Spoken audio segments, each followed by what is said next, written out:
I'm Anne. Welcome to or welcome back to my channel. Today I'm going to be wrapping up the rest of the books that I read in March of 2022, as well as my TBR, part tentative, part firm of next month, April. So if I sound a little bit nasally, I've been having a cold the last few days, so if this video is not that great, I'm sorry. So I did already do a wrap up for half the month. So in total in March, I read a total of 15 books. The first 8 books that I read, I wrapped up in a mid-month wrap up. I will link that down in the description if you're curious to see that, but I will quickly run through the books that I read in the beginning of the month. I started the month with Imperial Woman by Pearl S. Buck, and I gave it 4 stars. It was very good. The second book I read is The Duke's Last Governess by Maya Ross. I gave it 2 stars. It wasn't that great. The next book I read was Red Famine, Stalin's War on Ukraine, 1921 to 1933 by Anne Applebaum. Then I read 2 stories by Charles Dickens. I read The Chime and The Cricket on the Hearth by Charles Dickens, and I enjoyed both of them. I would give The Chimes 5-star and The Cricket on the Hearth a 4-star. They were very good. Next book I listened to an audiobook was The Hunting Party by Lucy Foley. I read this for my book club and it was okay. It wasn't horrible. I gave it 3 stars. It was average. The next one was The Inheritance Games by Jennifer Lynn Barnes. I gave this 1 star and I have a very long 45-minute rant review on it. And the next one I read was this cozy mystery, Up to No Gouda, which is the first book of the Grilled Cheese Mysteries by Linda Riley. This was a very fun book. I gave it 4 stars. The next book I read was Jingo by Terry Pratchett. This is the 4th book in the Guards of Ankh-Morpork series. I read the first book, Guards, and that one was exceptional.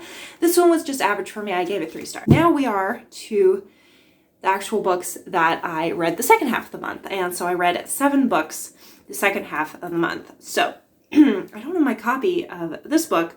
It's in the other room and I'm too lazy to get it. That is Hungry Bengal, War, Famine, and the End of an Empire by Janam Mukherjee. I'm so sorry, I'm not Indian. Clearly. So this talks about the famine in India of 1943, mostly caused by World War II and the British colonial government, as well as the Raj, which was British controlled, putting focus on supplies to the war as opposed to supplies staying within the Bengal community, including Calcutta, and so there were mass starvations. It was a really interesting book. I gave it 4 stars. The next book is the first book I actually won for a Goodreads giveaway. This was Lucky Leap Year by Marie Ann Walker. Basically, it tells the story of this girl who has just gone through a horrible breakup. She found out this guy, her boyfriend, was cheating on her, and they had planned a trip to Dublin. And she's like, you know what? I'm still gonna go on this trip. So she goes on the trip. She meets this like super hot, emphasis on hot, Irish dude, and she ends up getting super drunk, proposing to him, and they end up getting married. So now she takes him back to LA to kind of solve the issue. So it's a romantic comedy. Here's my issues with it. 1, I love the setting of Dublin, but only about a 1/4, like the very beginning of the book actually is set in Dublin. So I love the premise and I love the setup, but it never went beyond that. Finn is the main love interest, the male love interest. He was okay on a very shallow level, but he was never overdeveloped. He was just perfect. That was his only character trait, and he liked dogs. He had a dog. Cara, she's a wannabe screenwriter from LA. And she's the most selfish individual person. Like, they make her out to be like, oh, she was great and her boyfriend cheated on her, so you feel sympathy for her initially. But every decision after that, it's all selfish. Instead of trying to solve the issue in Dublin, she's like, oh, I have like an interview to maybe get a good, better assistant position. Okay, I'm gonna like fly back to LA and you have to come with me and we'll solve it there. So again, focusing on herself, not on fixing this issue. And she does that again and again and again. And in the end, it just miraculously works out. And I'm just like, So I really didn't like Cara. Finn was just bland. There was a great dog character, but besides that, like, the book was not that great. I gave it 2 stars. Like, I didn't hate it. It's just, there was nothing great there. And I was like, I want the magical of Dublin and things like that. The next book I read, the biggest book of this month, is The Shadow of the Gods by John Gwynne. I actually buddy read this kind of with my husband, and we did a full like 25-minute review of this book. So I will link that in the description, but it was an exceptional book. I think I gave it 5 stars. I think I might give it like 4.5 stars because I did struggle with how many characters there were, but it's an exceptional high fantasy book. I highly recommend it. So the next one I read was Gallant by V.E. Schwab. So I was kind of disappointed. Me and Lady Jane Books buddy read The Secret Life of Addie LaRue. No, The Invisible Life of Addie LaRue. Not The Secret Life. What am I saying? And we were kind of disappointed with it. Like the premise was great. The writing was exceptional, but it just wasn't great. We did a whole live stream about it and like our complaints about it. But with this one, I went into it apprehensive because I wasn't sure if I would enjoy it or not. It just came out at the beginning of last month, I think. It was described in the premise as The Secret Garden meets Crimson Peak. And that was like the perfect description for me. It is that those two things combined. So it follows this young girl, Olivia, who is mute. She can't speak, but she can hear fine. And she is living at this very harsh girls' orphanage, and she's very unhappy there until she receives a letter from an uncle. Her uncle is saying, "Oh, I've been looking at you for years. Your mother just took you and ran, basically. So we have been trying to find you for years, and we found you and come home to this haunting place, and the house is called Gallant," thus the title of the book. And she goes there just to discover things are not so normal. Even when she's at the orphanages, she sees these things. She calls them ghouls, but basically they're ghosts, and she sees them around. So it is part mystery, part supernatural novel. It feels very like childlike, but then very dark. I love this book.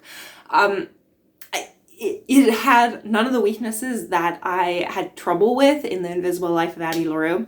I enjoyed Olivia. I enjoyed all the other characters. I ended up giving this 4 out of 5 stars. It wasn't a perfect book, but I really enjoyed it, and it's made me excited to read more of V.E. Schwab's books because it felt very much like City of Ghosts, which is another book by Victoria Schwab, which is V.E. Schwab.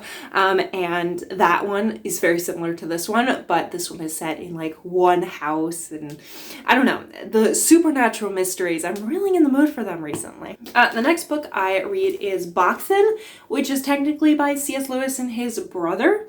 So these are childhood stories that they wrote. I was really excited to find this at the library because I love C.S. Lewis, and these are stories that they wrote when they were like 8 to 11, so they were very young, and because of that it's not very polished, but you do see the skeletons of C.S. Lewis's very fairy tale like writing that you see later in the Chronicles of Narnia. So I enjoyed that, and there is some very cool art that the boys actually drew here.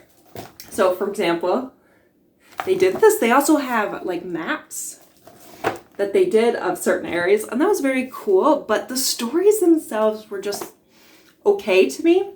I gave it 3 stars. I enjoyed it. It was a fun book to see like what the early writing of C.S. Lewis was like. And then the next book is another one I won for the Goodreads giveaways, and that is Then Came the Thunder by Rachel Hosier.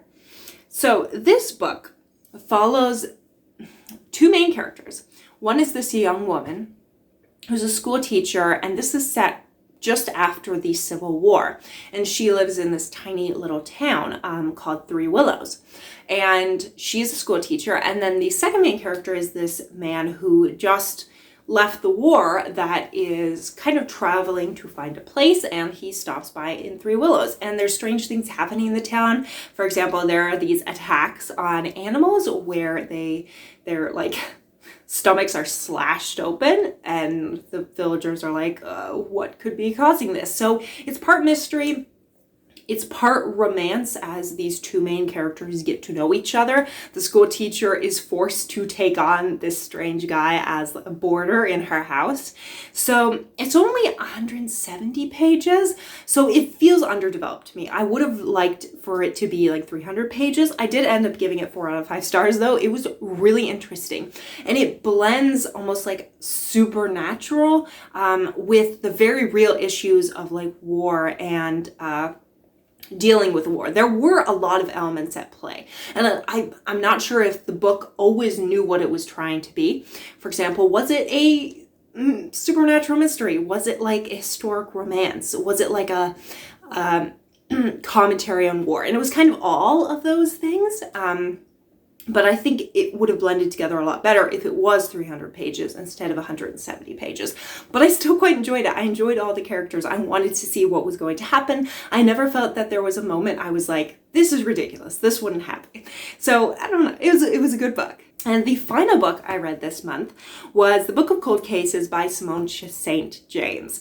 I have enjoyed every book up to this point that I've read by Simone St. James. She did The Sundown Motel, which is probably her biggest book to this date, but she also did a few others. The Broken Girls I have not read yet, but I did read Silence for the Dead, and that one was chef's kiss. I really enjoyed that book. So she tends to write supernatural mysteries is the best way to describe them. So this one follows this young woman, Shay. And she's really interested in cold cases. And she has been obsessed with this certain case where this woman was accused of murdering multiple men. She was a serial killer in the 70s, but she got off scot-free, aka she was acquitted at trial, but everyone believes she did it. So Shay is really interested in interviewing this woman whose name is Beth.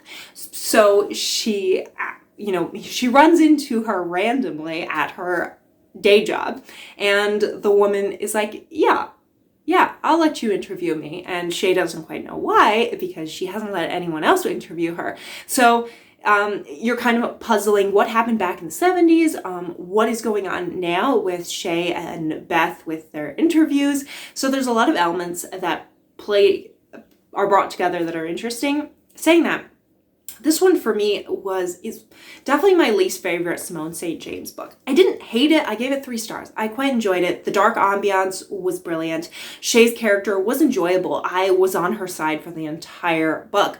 I really wanted her to find out what was going on. Beth's character did not enjoy at all. My main problem with the book was 2 things. And I heard this complaint a lot about The Sundown Motel, where it wasn't sure if it wanted to be a mystery or like a supernatural story, horror. And to me, The Sundown Motel blended those 2 elements really well. However, with this one, it didn't blend it quite as well. You had the mystery starkly separated from the supernatural elements for most of the book. So you had like a couple supernatural elements, and then like suddenly it popped out at the end in a very big way.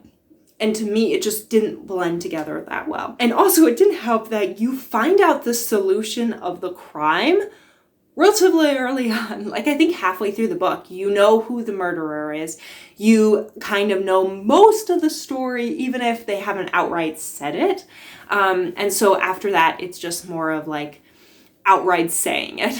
So it wasn't a bad book, and I did quite enjoy it. Now, I've talked about the books that I have read in March. Now I need to talk about my TBR for April. I'm still a little bit behind in my reading, but I have 2 books for my book club to read, and then I have a whole bunch of books I want to read, and then I'm actually going to be participating loosely in a readathon, which I never do readathons, but let's actually get the readathon out of the way first. So Shelley Swearingen and Jack from Spread Book Joy are hosting a readathon in April. And usually I'm like, there's no way I have time to do a readathon. I'm just so busy. But this one I was like, I might actually be able to do this. Picture this readathon. Basically, it's looking at trying to read picture books and find deeper meaning in like light childhood books. So I went to the library, and I also went to my mother's house and got some of my childhood picture books.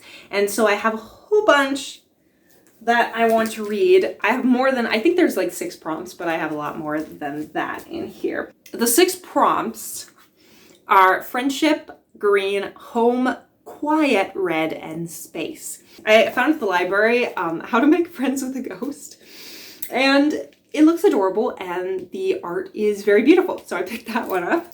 And green, I picked up this book. It's the library book. And it's all about libraries, which also fits for the other prompt, quiet, because library, you think of quiet when you're reading. So next one is Home, and I found The House on Dirty 3rd Street. It's about this young girl who moves into this new house, and yeah, she has to learn how to find her place. I don't know. And then I guess I have Quiet, but the other one I actually picked out for Quiet was one of my childhood books. That is My Visit to the Aquarium. I used to love this book because it has all these pretty pictures of, you know, aquariums. And I used to love visiting the aquarium when I was a kid, but I also think of like being in an aquarium, even though there's people around, like when you're like nearby the fish, it's just so quiet and peaceful. I don't know, something about it. It's awesome. All right, and then Red. For that one, I also have one of my favorites when I was younger, which is Annie and the Wild Animals. I loved it partially because my name was Anne. Annie is similar, and it's basically about this little girl who makes friends with all these animals. And the last one is Space. This was one of my most excited to find. I wasn't sure if I could find an actual book about like literal space, but I was like, you know what? I bet like magic, space, out of this world type thing would work too. And I found Oceans Meet Sky, and the art is just beautiful. And I don't know, it's just so cool. It's just, and it's like, of course it takes place in the sky, but it's also got the most beautiful art, so I picked that out. I also have two more books that fit for other prompts. For example, Big Sister and Little Sister is one of my childhood books, and this is about friendship, and I used to love it because I am a little sister and I have one older sister and we're very close, so this is cool. And then Story of the Fish and the Snail, another like friendship book that was light. So I have a total of, 8 books. And I was really excited to do this readathon because most of these books won't take me more than like a half hour each, and it's a lot more digestible and easy to do a readathon where you don't have to spend hours and hours on books. So yes, I'm very excited to read those books. The others that I'm going to be for sure reading next month, I'll go with that first. So I have 2 for my book club. I have Where'd You Go, Bernadette by Maria Semple. This I already got from the library, so I'm going to be starting out on audiobook soon. And then I have Circus of the Dead by Kimberly Loth, which is more of like an indie book. I don't know anything about it. Then I didn't finish 2 of my books that I pulled out of my books I own that I need to read monthly. I still haven't finished The History of Korea. I'm only about like halfway done. I'm really doing bad with that. I'm really enjoying it. It's an amazing book. It's taking me forever. And I barely read Lord Peter. This is like a collection of Dorothy Sayers, and I'm pretty sure I've only read 1 story in it. So that wasn't great. So those are the books for sure I need to read next month. And then I need to pull 2 more out of this because I'm a masochist and I hate myself. Clearly, I hate myself. All right. Oh, let's do this. Oh, this is actually perfect. All right, The Day in the Life of Ivan Denisovich. I actually have to read this for my book club next month. So this works perfectly. This is by Alexander Solzhenitsyn, and he wrote the Gulag Archipelago, which I have read. I read it in a 3-volume set that I got from my library. Oh my gosh, that takes forever to read. But this is like a shortened fictional version of that, so I'm really excited to read this because then I can recommend people something by Solzhenitsyn that isn't like 1,000+ pages of the Gulag Archipelago, because who has time for that? So yes, I'm very excited to pick this out because it's short and I had to read it anyway for my book club. And then the next one. Oh, the other book is Cicero, Selected Works. I have actually read one of these before. I read the second Philippic against Antony, which is maybe like 50 pages. So technically, I only have like 200 pages to read. So those are all the books that I need to read in the month. And now I have a few books that I want to read, but we'll see if I get to them. So I did get in the mail. I mentioned last week, I think, that I won a book Goodreads giveaway, and it was The Clackety by Laura Sense. And this is I've never gotten a copy. It's an arc.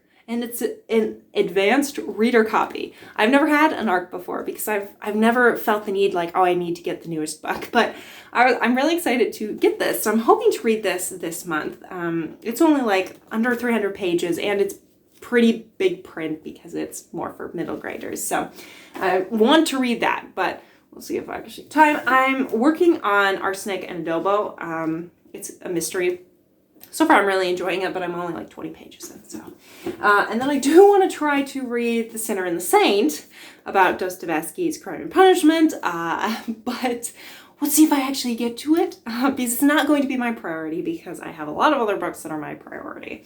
And then I have In the Garden of Beasts by Eric Larson that I really want to read too. So those are the want to reads and need to reads, and I have quite a lot of everything.